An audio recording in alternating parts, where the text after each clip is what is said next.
प्रिय दर्शकबिन, तपाईले हेर्दै हुनुहुन्छ सक नेपाल। यो संघर्षमा कलमको यो संक्षिप्तहरू सक नेपाल, यो स्रष्टाका सिर्जना मैत्री कार्यक्रम सरजाम हामीले सञ्चालन गर्दै आउने क्रममा समयको कालक्रममा तपाईहरूको माया ममता सद्भाव र स्नेहले गर्दाखेरि हामीले हाम्रा कार्यक्रमहरूलाई केही परिष्कृत परिमार्जित बनाउँदै आएका छौं।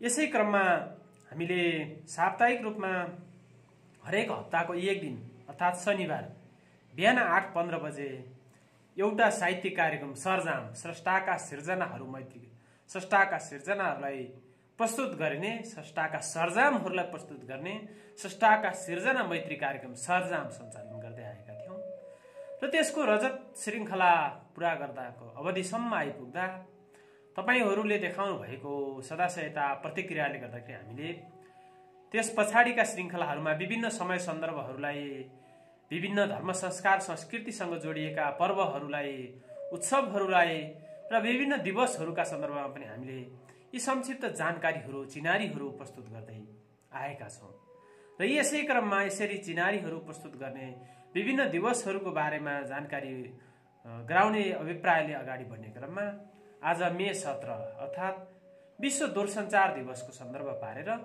म असफल गौतम उपस्थित भएको छु। प्रिय दर्शकबिन, तपाईले हेर्दै हुनुहुन्छ संघर्षमा कलमको यो स्रष्टाहरूका लागि, स्रष्टाका लागि, सर्जकका लागि, शुभेच्छुक शुभचिन्तकका लागि श्रव्य दृश्य सामग्रीका माध्यमबाट प्रस्तुत हुँदै आएको च्यानल सक नेपाल र म असफल गौतम यसका विभिन्न गतिविधिहरूलाई लिएर प्रस्तुत हुँदै आएको छु। र आज मे 17 विश्व दूरसञ्चार दिवसको सन्दर्भमा कसरी नेपालमा दूरसञ्चार दिवस मनाउन सुरु गरियो भन्ने सन्दर्भमा यसको ऐतिहासिक तथ्यलाई मैले प्रस्तुत गर्दैछु। हो, दूरसञ्चार समयको कालक्रममा आएको सञ्चार सामग्री हो। हिजो हाम्रा जिजु बाजेहरूका पालामा यस्ता सञ्चारका माध्यमहरू थिएनन्। अहिले हात हातमा स्मार्टफोन आएका छन्। अब यी युट्युबका माध्यमबाट पनि हामीले तपाईहरुलाई जानकारी गराएका छौं। यो पनि एउटा सञ्चार हो। तर यो कसरी सुरु भयो त? यसको तथ्य पनि हामीले जान्न आवश्यक छ। त्यसैले गर्दाखेरि हामीले यो सामग्री तयार पारेका छौं। हरेक वर्ष मे 17 तारिखका दिन विश्व दूरसञ्चार दिवस मनाउने गरिन्छ। सन् 1865 मे 17 मा आयोजित अन्तर्राष्ट्रिय टेलिग्राम सम्मेलनमा अन्तर्राष्ट्रिय टेलिकम्युनिकेसन युनियन स्थापनाका आधारमा यस दिनलाई त्यही दिनको सम्झनामा सन् 2005 देखि विश्वभर दूरसञ्चार दिवस मनाउन थालिएको। सन् 1865 मे 17 का तारिखका दिन अन्तर्राष्ट्रिय टेलिग्राम सम्मेलन भएको थियो, जुन सम्मेलनले अन्तर्राष्ट्रिय टेलिकम्युनिकेसन युनियन स्थापनाका लागि आधार तय गर्यो र त्यसैको सम्झनामा 2005 देखि नै यो दिवस विश्व दूरसञ्चार दिवस मनाउन थालियो। नेपालमा दूरसञ्चारको इतिहास त्यति धेरै पुरानो छैन। 1993 सालमा पहिलो पटक काठमाडौँमा टेलिफोन लाइन जोडिएको थियो। यसरी त्यो लाइन जोडिएसँगै दूरसञ्चारको विकास भएको थियो भने 1994 मा काठमाडौँमा भारतको रक्सौलदेखि टेलिफोनको प्रयोजनका लागि तार जडान गरिएको थियो भने 1936 मा काठमाडौँबाट धनकुटासम्मको ट्रङ्क लाइन स्थापना गरिएको थियो। 1950 मा आएर उपत्यकामा दरबार र तत्कालीन राणा परिवारहरूले प्रयोग गर्ने गरी 100 लाइन टेलिफोन क्षमताको एक्सचेन्ज जडान भयो र यसै गरेर 1962 मा आएर मात्रै 1962 मा आएर मात्रै सर्वसाधारणको प्रयोजनका लागि 300 लाइन क्षमताको एक्सचेन्ज काठमाडौँमा जडान गरिएको थियो र यसलाई सन् 1965 मा 1000 लाइन क्षमताको बनाइयो र यसै गरी 1974 मा आएर माइक्रोवेभ लिङ्कलाई विस्तार गरियो र सन् 1983 मा आएर डिजिटल टेलिफोन एक्सचेन्ज जडान गरियो। यसरी विकास हुँदै जाने क्रममा 1995 मा आएर सञ्चार प्रविधिको नवीनतम प्रविधि उपलब्धि अप्टिकल फाइबर नेटवर्क जडान भयो। अप्टिकल फाइबर र 1997 मा वीरगञ्ज र रक्सौल अप्टिकल फाइबरका माध्यमबाट भारतीय दूरसञ्चार निगमसँग सिधा सम्पर्क जोडियो। यसरी नेपालमा दूरसञ्चारको विकास हुँदै आयो। यद्यपि यसरी यी विभिन्न माइक्रोवेभ हुँदै अप्टिकल फाइबरसँगको अवधिमा आइपुग्नुभन्दा अगाडि पनि सञ्चारका माध्यमहरू त थिए त। हाम्रा पिता पुर्खाहरूले सञ्चार त गर्थे। कसरी गर्थे? हो, हामी सानै छँदाखेरि, हामी बालकैमा छँदाखेरि पनि अग्लो त्यो गाउँघरमा त्यो अग्लो डाँडामा गएर कोही मान्छेहरू चिच्याउँथे, जसलाई हामीले त्यतिखेर हामीलाई सुनाउँदाखेरि, त्यो बारेमा अभिव्यक्ति गराउँदाखेरि, अवगत गराउँदाखेरि कटुवाल भुकेको अथवा कटुवाल लगाएको भन्थे।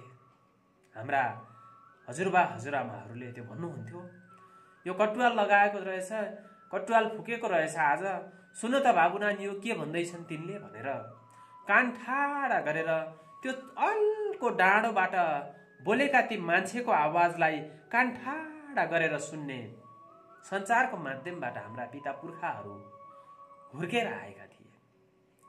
र हामी साना साना हुँदाखेरि पनि हामीले तिनले के भन्छन् भनेर कान ठाडो गरेर सुन्थ्यौँ र उनीहरू सुन हो गाउँले हो भनेर जे भन्न खोजिएको हो त्यो फलाक्थे र जान्थे। यसरी सञ्चार आजको यो दूरसञ्चार नभए तापनि त्यसरी सञ्चारका माध्यमहरूबाट सूचना सम्प्रेषणको इतिहास हामीमा आज थियो। यो मात्रै होइन, म सानसानै छँदाखेरि त्यति बेला अहिलेका जस्ता रेडियो टेलिभिजन घडीहरूको त्यति पहुँच थिएन। मेरो घरमा मेरा आफन्तहरू, मेरा सानो बुवाहरू लेब्लन जाँदाखेरि लेब्लनबाट ल्याएका रेडियोहरू बल्ल हामीले रेडियो सुन्न पाएका थियौँ। त्यस्तो अवस्था थियो र यी दूरसञ्चारका कुराहरू त धेरै परका कुरा थिए। हाम्रा बाबा आमाहरू, जिजुबुवाहरू, हजुरबुवाहरूले दसैँका सन्दर्भहरूमा भन्नुहुन्थ्यो, ए बाबु अहिले त समय धेरै सजिलो आयो नि, हाम्रा पालामा त कहाँ यस्तो थियो र। ती कोटका दरबारमा राजाहरूले बढाई लाएपछि बल्ल दसैँको टीका लगाउने साइत भएछ भनेर हामीले टीका लगाउन सुरु गर्थ्यौँ भन्नुहुन्थ्यो। हो, अझै पनि राजाका सन्तानहरूले दसैँका दिनमा बढाई लगाएर दसैँको टीका ग्रहण गर्ने संस्कार अझै छ। तर हामीलाई आजभोलि त्यो राजाको ती अहिले त अब राजाहरू, राज संस्कारहरू त देशबाट विस्थापन भएको अवस्थामा पुगिसकेको छ। त्यो संस्कार त, त्यो राज्य व्यवस्था त समयको कालक्रममा धेरै परिवर्तनहरू आए।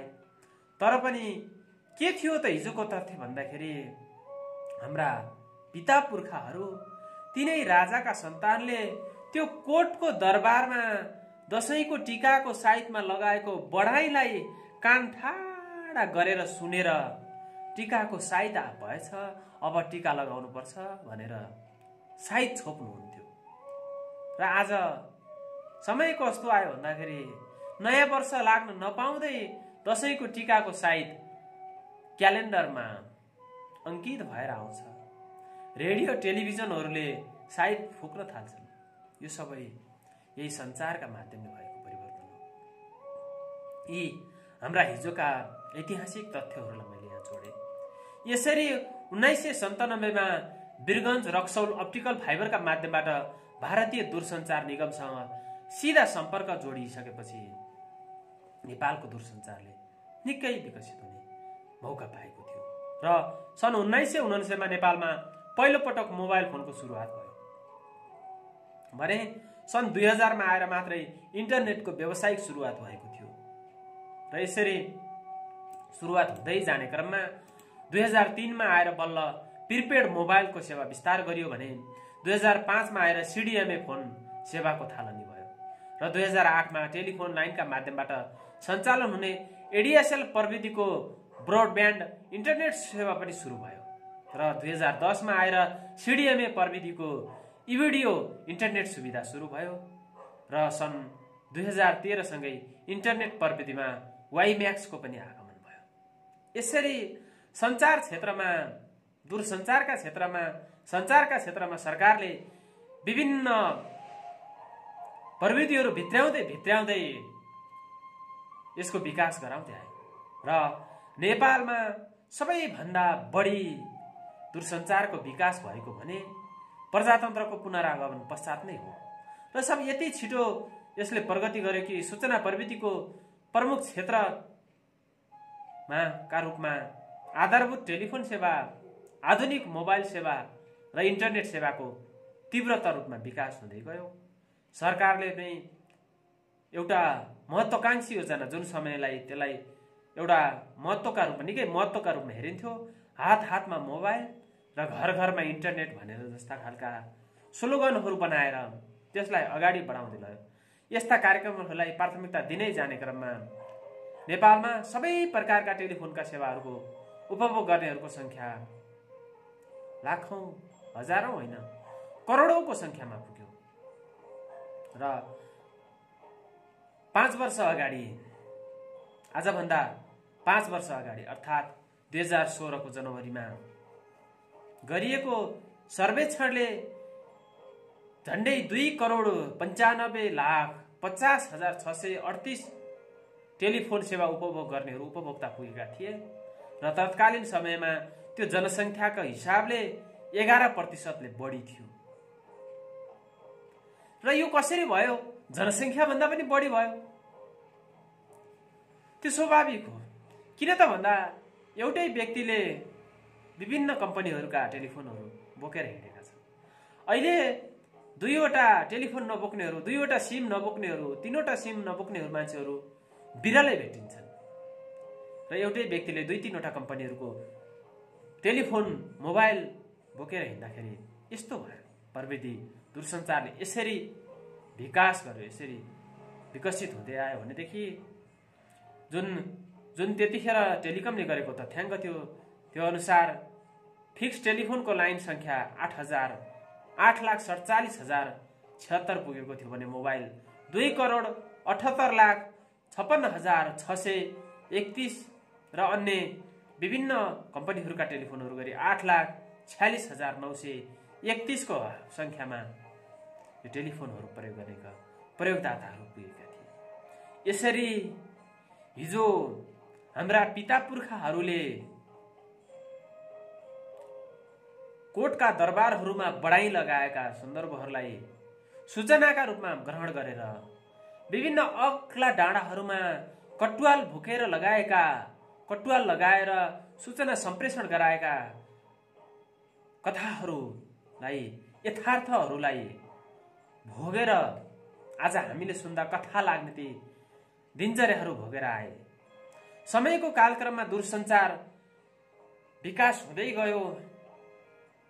त्यतिखेर हामी सानै छँदाखेरि टेलिग्राम भन्ने कुराहरू हुन्थे, आवा आयो भन्ने कुराहरू हुन्थे। ल फलानाको आवा आएको छ रे, त्यहाँ जानु पर्यो भन्ने कुराहरू हुन्थे र चिठी पत्रहरूका माध्यम हुँदै यसरी विकास हुँदै जाने क्रममा नेपाली आकाशमा दौडिएको माइक्रोवेभको तरङ्गसँगै अप्टिकल फाइबरसँग पुगेको अवस्था छ। आजको सञ्चार र इन्टरनेटको विकास पनि तीव्र गतिमा भएको छ। नेपालका कुना काप्चाहरूमा इन्टरनेटको पहुँच पुगिरहेको छ र नेपालमा अहिले विभिन्न दूरसञ्चार सेवा प्रदायकहरूले आफ्ना टेलिफोन सेवाहरू उपलब्ध गराइरहेका छन् भने दर्जनौंको संख्यामा निजी इन्टरनेट सेवाहरूले विस्तार भएर इन्टरनेट सुविधा प्रदान गरिरहेका छन्। नेपाल सरकारको स्वामित्व रहेको नेपाल टेलिकम लगायत निजी क्षेत्रका विभिन्न सञ्चार माध्यमहरूले आजको दूरसञ्चारलाई परिष्कृत, परिमार्जित बनाएका छन्, चुस्त दुरुस्त बनाएका छन् र यसरी विश्व दूरसञ्चार दिवस आज मे 17 का दिन विश्वव्यापी रूपमा विश्व दूरसञ्चार दिवस मनाउँदै आइएको छ। यो दूरसञ्चार दिवसको सन्दर्भको यो ऐतिहासिकता, यसका तथ्यहरू केही वर्ष अगाडि, आजभन्दा 5 वर्ष अगाडि भएका सर्वेक्षणका जानकारीहरू सहित आज दूरसञ्चार दिवसको सन्दर्भ पारेर मैले यो हाम्रो सक नेपालका माध्यमबाट यो जानकारी यहाँहरूलाई प्रस्तुत गरेँ र जसबाट यहाँहरूले हेरेर कमसेकम केही कुराहरू ग्रहण गर्नुभयो भने पनि, केही लाभ लिनुभयो भने हामीले आफूलाई धन्य सम्झिनेछौँ। र पछिल्लो समय दूरसञ्चारको यसरी विकास हुँदै जाँदाखेरि यसका विकास सँगसँगै केही विनाशका कुराहरू, यसले केही खराब प्रवृत्तिहरू पनि धारण गरेर घटनाहरू, परिघटनाहरू निम्त्याएका सन्दर्भहरू पनि हामीले देखिरहेका छौँ। र हामी यो कामना गरौँ आज दूरसञ्चार दिवसको दिन पारेर हामी सबैले दूरसञ्चारका माध्यममा दूरसञ्चारका रूपमा प्रयोग गर्दै आएका सम्पूर्ण साधनहरूलाई यसलाई सदुपयोग, सत् मार्गमा मात्रै प्रयोग गर्न सिकौँ। त्यो गर्न सकियो भनेदेखि सभ्य समाज निर्माणमा यो प्रवृत्तिले मारेको फड्को सँगसँगै यसका सुकृतिहरू, यसका सुकर्महरू दिन 2 गुणा, रात 4 गुणा गर्दै जसरी बढिरहेका छन् त्यसै गरेर जनजनको मनमनमा बस्न सफल हुनेछ भन्ने हामीले अपेक्षा राखेका छौँ। र यसलाई सबैले एउटा सफल र असल प्रयोजनका लागि मात्र प्रयोग गरौँ। यसलाई लिएर यही माध्यम, दूरसञ्चारका माध्यमबाट खराब विचारधारा पालन गरेर, खराब आचरण अनुसरण गरेर समाजलाई कलङ्कित बनाउने मार्गमा हामी कोही पनि नलागौँ। आज दूरसञ्चार दिवसको सन्दर्भ पारेर सबैमा यही कामना गर्दै म असफल गौतम बिदा चाहन्छु। यहाँको बाँकी समय शुभ रहोस्।